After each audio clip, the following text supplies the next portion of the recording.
Eu vou apresentar o versículo 15 do Salmo 116 através de várias versões para a gente entender a importância de, na ausência do conhecimento das línguas originais, ao menos ter algumas versões para fins de comparação.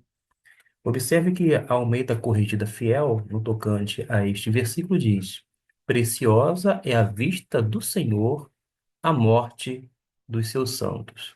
Outras versões, como a Almeida Revista Atualizada, em 1993, vai dizer a mesma coisa. Nós temos ainda a Almeida Revista Corrigida, 95, que fala a mesma coisa. A católica, tanto a Bíblia de Jerusalém, esta que está sendo projetada, que não é a que eu tenho impressa, mas diz: é valiosa aos olhos de Yahweh a morte dos seus fiéis. A minha versão, esta católica que se encontra em minhas mãos, para se ter ideia, é a nova edição, revista e ampliada, é do ano, oitava impressão de 2012. Esta aqui diz: é custosa aos olhos de Yahweh a morte dos seus fiéis. Muda apenas ao invés de valiosa para custosa. Mas note que é a mesma, é uma Bíblia de Jerusalém católica. Uma outra fala que é valiosa. Aqui diz valiosa, mas a minha diz custosa. E essa versão foi muito melhor do que esta que está sendo apresentada, assim como a temática até então nós vimos aqui. Por causa de quê? Eu vou apresentar uma outra que faz um contraponto e chama-nos atenção. Vou dar um exemplo, ah, como a própria NVI. O Senhor vê com pesar a morte de seus santos. Note bem, muda toda a figura, todo o enredo, todo o retrato descrito é modificado com esta expressão de que para o Senhor é pesaroso e não precioso como nós muitas vezes entendemos. Uma outra versão que pode fazer jus ao sentido do texto na língua original é esta aqui, a tão criticada nova tradução na linguagem de hoje. O Senhor Deus sente pesar quando vêem morrerem os que são fiéis a Ele. Eu vou projetar algumas outras aqui. Essa versão portuguesa, a King James, foi muito feliz também, junto com a NVI, a nova tradução na linguagem de hoje, quando diz: custa muito ao Senhor ver morrer os seus fiéis. Eu vou agora mostrar qual é a versão ou as versões preferíveis quando a gente analisa o texto a partir das línguas originais. Vamos primeiramente entender que quando traduziu Almeida Corrido Fiel, a revista atualizada, a revista corrigida, etc. e tal, quando elas traduziram o texto, utilizaram a forma literal, porque literalmente a ideia é esta, que é preciosa aos olhos de Deus a morte dos seus fiéis ou dos seus santos. Isto literalmente falando. Mas acontece que, mesmo fazendo uma tradução literal, para nós, leitores, não passa a real ideia ou sentido do escritor na ocasião. Lembrando que, quando foi escrito, era no tempo do Antigo Testamento, e não já no Novo Testamento, que é mediante a segunda aliança, ou seja, a nova aliança já estabelecida através do sangue de Cristo Jesus. O que eu quero dizer com isto? Que há uma mudança de pensamento, uma concepção diferente. E esse salmo tem que ser lido dentro da perspectiva do Antigo Testamento para entendermos o que o salmista está dizendo para as pessoas. Quando ele diz literalmente que preciosa é a vista do Senhor a morte dos seus santos, ele sabe perfeitamente que quando todos morrem, vão para um lugar chamado Sheol, que é o mundo dos mortos. Existem locais diferenciados.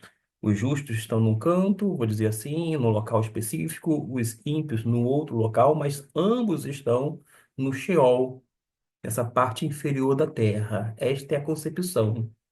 E quando estes vão para o Sheol, é um local onde não há lembrança, onde não há relacionamento com Deus, onde não há memória, nada disto.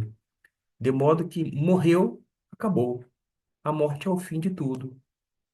Este é o ensino do Antigo Testamento à luz de todo o escrito, quando a gente observa que quando vai mencionar a questão da ressurreição, nós temos apenas lampejos sobre a ressurreição, mas não é algo trabalhado. Mencione em algum momento, tipo, Daniel vai mencionar a ressurreição dos justos e dos ímpios. Depois vai ter outros textos, não em Daniel, mas no Antigo Testamento, que vai sugerir a ressurreição, mas fica nisto. Utiliza o termo hebraico, a ideia de que é preciosa no sentido de ser algo muito custoso, muito caro ao Senhor.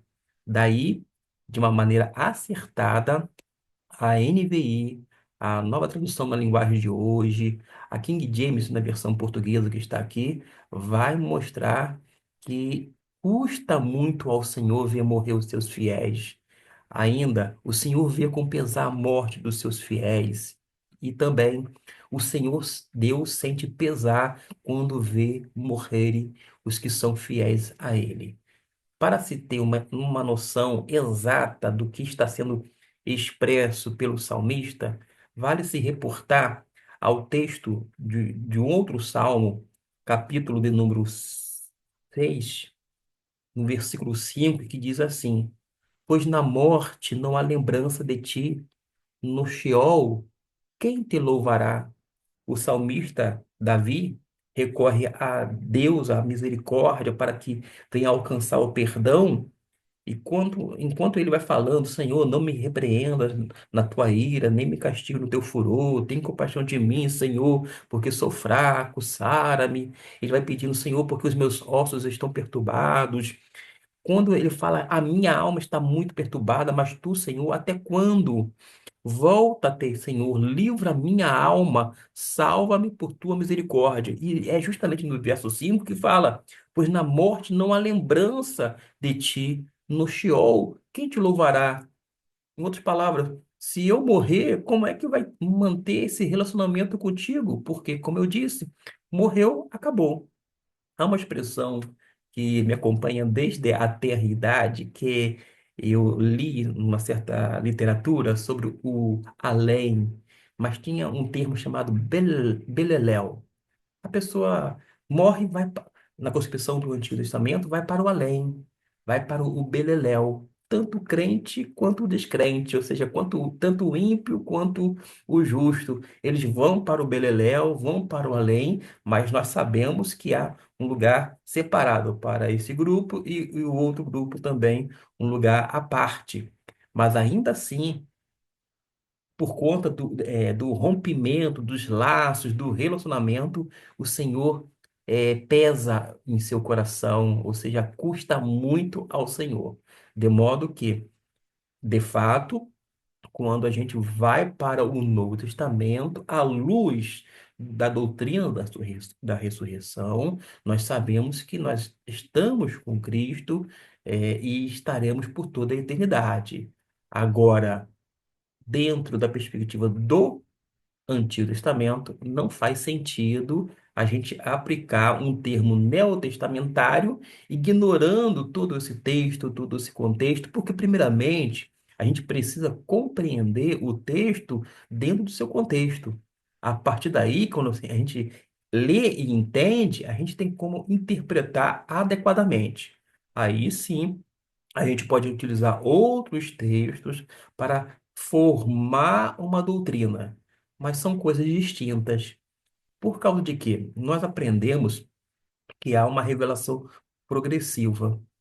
Deus fala de uma forma, de outra, e vai falando até que nos últimos dias nos fala através da pessoa bendita de Cristo Jesus. A gente aprende à luz da palavra de Deus, segundo o autor aos Hebreus, que Jesus é o ponto máximo da revelação, é o clímax da revelação de Deus. Deste modo, nós entendemos que a revelação é progressiva e as pessoas não teriam condições de acompanhar todo esse ensinamento, tudo aquilo que está na Bíblia Sagrada, quer na perspectiva do Antigo Testamento, quando não do Novo Testamento, mas a gente precisa atentar para algo. A gente não pode tentar cristianizar o Antigo Testamento. É necessário ler o Antigo e entendê-lo dentro do seu texto e contexto. A partir daí, a gente tira princípios, tira lições para a nossa vida, faz uma devida aplicação plausível dentro da razoabilidade. Sem isto, a gente incorre em erro. A gente coloca ensinos do Novo Testamento no Antigo, achando que foi assim para as pessoas a qual receberam essa mensagem, esta revelação da parte de Deus, que é através de um salmista ou de um outro escritor. Desta forma, as versões que a gente observa, algumas delas criticadas, inclusive, por conta daquele princípio de tradução, uma tradução dinâmica, que não vai para o texto e interpreta ao pé da letra, ou literalmente falando, são justamente que, neste caso, é que mais se aproxima não apenas do texto, mas do sentido que o salmista quis passar, e, portanto, a gente tem que fazer menção. A nova tradução na linguagem de hoje, a NVI, esta outra aqui, a versão portuguesa da King James, está de parabéns, porque os autores e as pessoas que trabalharam na tradução entenderam perfeitamente, não apenas o texto, porque ainda que falasse literalmente que preciosa é a vista dos santos, a vista do Senhor, né, aos olhos do Senhor, a morte dos seus santos, mas eles captaram o real sentido. Isto mostra que, às vezes, a gente projeta um texto literalmente, mas ao invés de ajudar a compreender o real sentido, acaba tirando aquele significado bíblico teológico. Que Deus possa, nos abençoar nessa leitura da palavra, sobretudo através de versões diversas, entendendo que todas elas são boas e elas podem corroborar bastante para o nosso crescimento da Bíblia.